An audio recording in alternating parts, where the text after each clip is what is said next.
All right, clutch is pushed in. First start. It might run like absolute ass.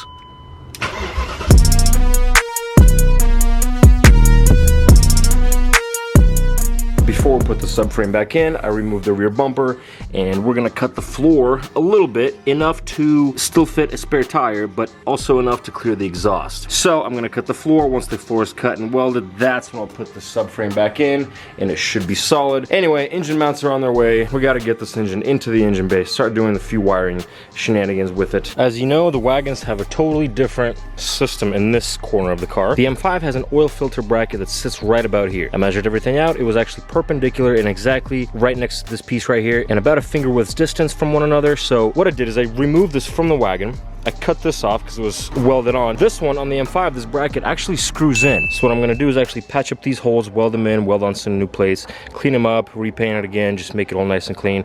And then I took some screws that these plastic little nuts hold onto, and I think I'm just gonna put a bunch of seam sealer from the inside and call it a day. Because this, all it does is just holds on the actual oil filter. No reason to weld it. Kind of pointless if you ask me. So I think that's gonna be a good solution. Got my TIG welder out, been practicing a little bit. Just covered up these two holes, shaved them down. It's looking good. From the inside, I'm just gonna cover it up with seam sealer, and then this primer paint again, just like what we did, because paint is obviously melting. These, however, are a little bit more challenging for me, because I'm still new to this, you know what I mean? But it's very thin sheet metal here. As you can see, blew through a couple of them already, but we're gonna keep trying, baby. A few hours later of me figuring this stuff out, sheet metal is definitely hard. This is my first time doing something this thin, but it turned out pretty good. All the 3 holes are welded up. Just gotta get some body filler, make it all smooth and clean. Stud is in, this stud is in, that stud is in. Put some primer, paint it, and it's gonna be good. Nice. Bondo is officially applied. Now wait for it to dry up, obviously, and then I'm gonna sand it down, make it all smooth, and then we could layer another coat of paint, layer of clear, and start putting everything back inside this engine bay and put the engine in, baby. And after very many coats and layers, cut and buff and polish, these towers and everything else is looking mint. It's looking very nice. It's all nice and smooth. Of course, there's a few imperfections here. You can see a little bit of pitting, but you know, this was never meant to be a perfect show car. Plus, all this is gonna be covered up for the most part anyway. I'm happy with this, dude. This is real good. So now we could actually start putting all the stuff back in, all the brake lines, all the everything, you know? Let's get on with it.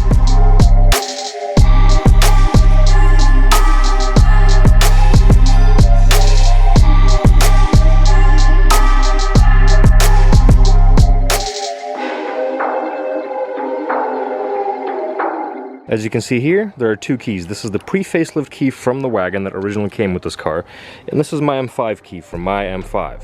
As you can see, I swapped out the door. I put the M5 door onto the wagon.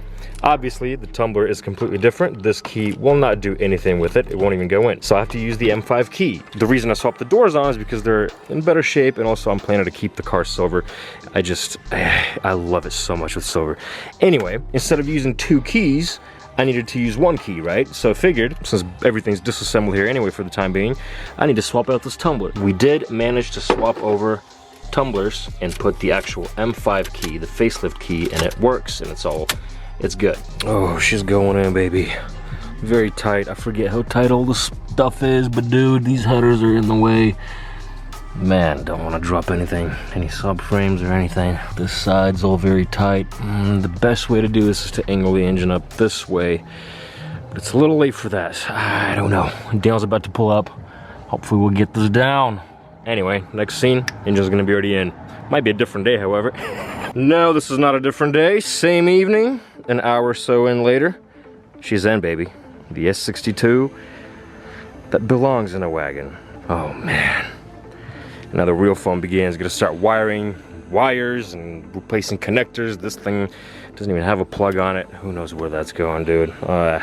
The mess is only to come. You know, while I'm down here, I'm gonna replace a few things like the clutch, like the rear main. While the engine's in and the transmission is out, I'm gonna replace a few things.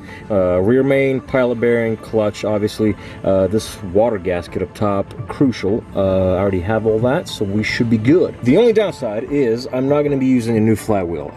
They're ridiculously expensive. It has a bunch of burn marks on it, but you know, we're not made of money here, so, and I just wanna see this thing on the road. It's fine, it's fine. Worst case scenario, I'll replace it and get a new one later on. For the time being, however, let's move on with the clutch job.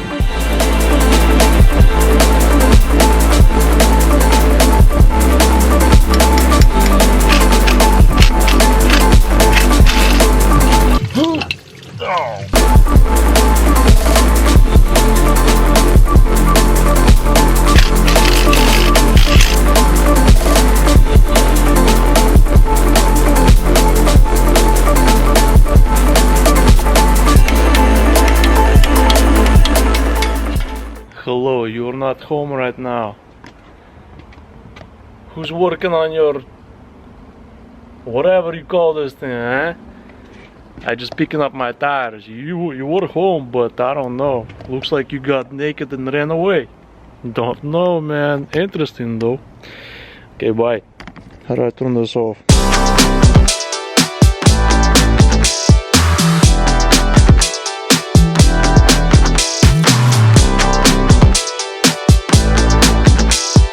And now that you've seen this much, you might be asking me, Eugene, what the hell are you doing with the wiring harness? Well, let me tell you, it's a mess, to say the least. It's a mess. But essentially what I'm doing is I'm swapping harnesses, the entire chassis harnesses. Yes, you might be thinking, dude, they're completely different. One is a wagon, one's a sedan. I know, but hear me out. I have good reasons to do this because the wagon is a pre-facelift model and my M5 is an 03, which means it's the very last year of production of the M5. The harnesses are slightly different, but also they're very different because the wagon is a 528i and not a 540. The reason I say this is because people that tend to do these swaps are typically doing them with the 540 wagon because the 540 shares a similar block and a similar kind of engine layout and a lot of other similarities with the M5. One of them being the throttle pedal. The wagon was an inline 6 and it was cable driven, right? The throttle body was cable driven. The M5 is electronically actuated, just like the 540s and the M3s. So already, while I'm down in there, I started thinking, well, how am I gonna transplant the wiring from the M5 in terms of the throttle pedal into the wagon? So I started cutting the protective coating, the tape around the wiring to start essentially pulling out the wiring I need for the throttle pedal itself specifically. And then I started thinking, well, why don't I just pull the entire harness? I know it's a nightmare, but it's gonna be a nightmare regardless. But my thought process is this. Essentially, the only thing I'm gonna have to rewire is the entire rear section. And by rewire, I mean extending a few wires for speakers, taillights, you know, stuff like that. Before I pull both of the harnesses out, of course, I'm gonna label everything and make sure that, you know, everything's corresponding. And then I will start cutting and splicing and doing whatever I need to do. But essentially, I could put the entire front and middle section of the car back together, just redo the rear and call it a day, really. So I know it's a nightmare, but we're doing it. There's no turning back now, dude. Man, what the hell am I doing, dude? Oh, man. Oh, man. Oh, man, oh, man.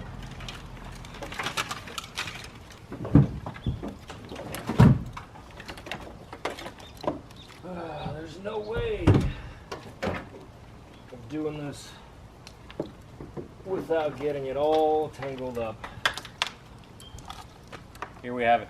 And now somehow we have to put all this back into the wagon and make it all work. As you now can see, this is very controlled chaos. Very controlled chaos. I know this might not make any sense. Disregard that harness. This is the factory wagon harness. This is the M5 harness. I kind of started putting it to where it needs to be, to where it needs to sit. I already put all the wiring that goes through the firewall already through. And my plan of attack now is simply to just button up all the wiring here. Everything's gonna be placed in where it needs to be. I'm gonna finish off the whole front clip, put the headlights on, the bumper, the core support, everything. I'm gonna put that on. And then we're gonna move on to the interior back inside. Pretty much my plan here is to lay out the wiring that stays in this section, not passing the rear seats. Lay it all out perfectly where it needs to sit. Get rid of all this junk, lay the extras over here, and then put the carpet in, the heater core, the cage that goes in here, reseal the heater core while it's out because it's only a matter of time until it starts leaking, you know what I mean? So essentially everything is gonna be plug and play. Gotta make sure to hook up the hood release cable before I... Yeah, that's a good point, because then I won't be able to open this hood. Anyway, it's definitely easier said than done. I'm not gonna bore you too much with this whole process because it's literally just kind of laying it to where it needs to sit and then we're gonna get to the fun and dirty and grimy and kind of nerve-wracking part of it. That means we gotta resolder half of the wiring for the rear end of this car, because, well, obviously a wagon has different wiring. There's wires that go up top. The sedan had wires that went in the middle, so I gotta extend a bunch of wires. Luckily I labeled a whole bunch. All this tape is labeling. Should be easier said than done, but we shall see. Anyway, peace, let's do this. A few weeks went by. This is all of the M5 wiring. It's all in here. Dennis is just kind of cleaning up the sunroof, because also doing a sunroof delete. Screw that, don't want to deal with seals. We're just gonna weld it up. It needs a paint job anyway. Moving on to the floor section. I just did the measurements. If my measurements are correct, I will cut out essentially this chunk out of the M5, cut this out, and weld it back in, and it's gonna be a floor of the M5 because it's nice that way. Also, I'm gonna keep this little cupboard area here. It's gonna be good. I'll just weld up a flat piece of metal right here just to flatten that out, cover up the hole, and it should be essentially pretty well. Yeah, let's get to cutting, baby. Here goes nothing. Once a clean title shell, still a clean title shell after this cut. But we gotta do it. We don't got a choice, baby. Let's go. And the last thing we want is a freaking fire. So let's water this stuff up.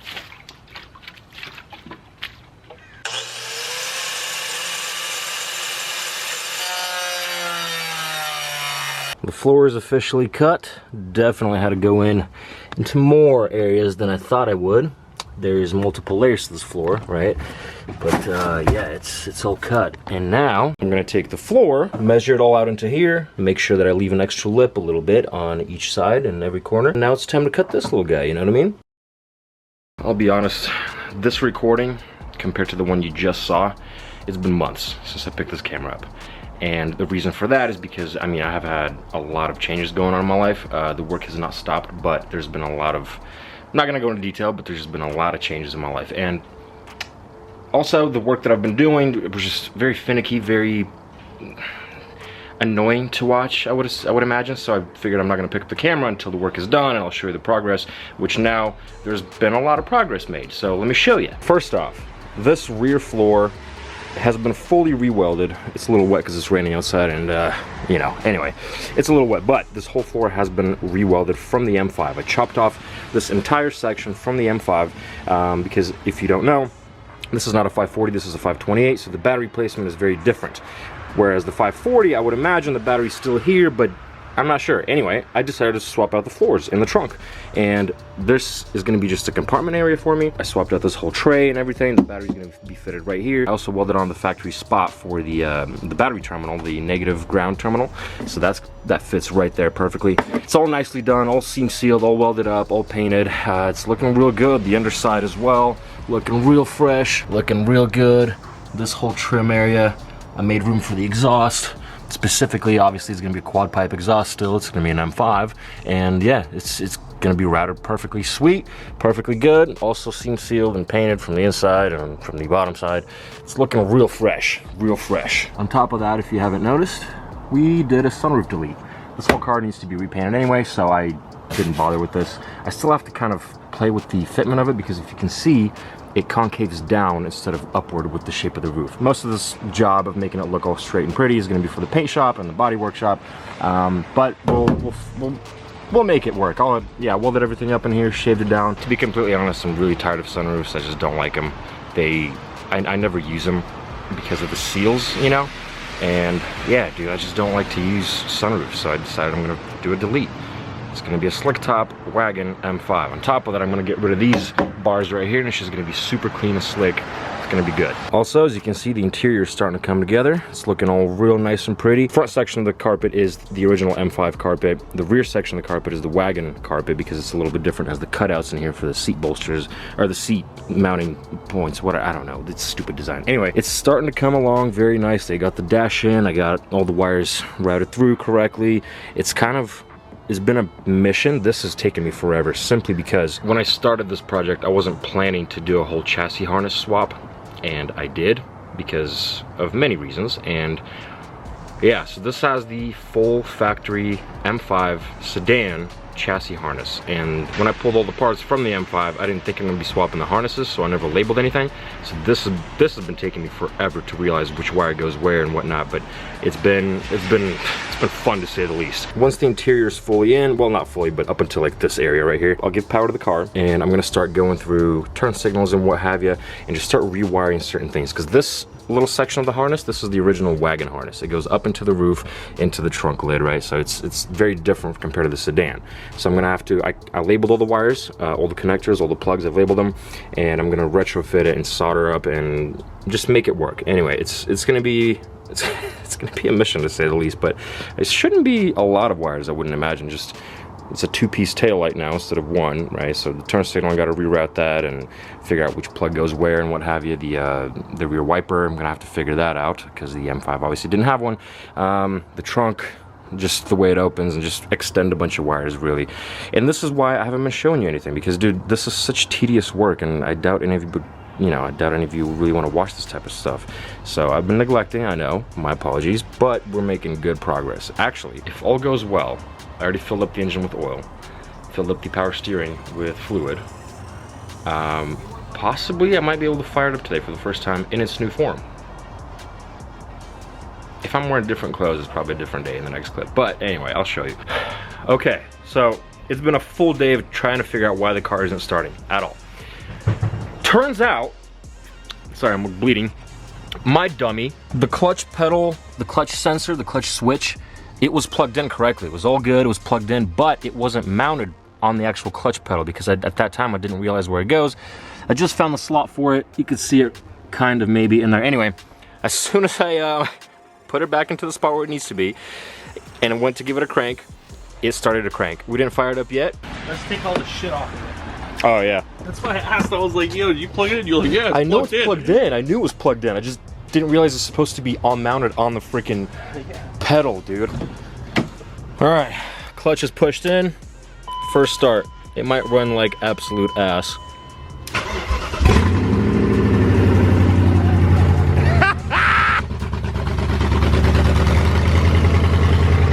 She's alive, dude!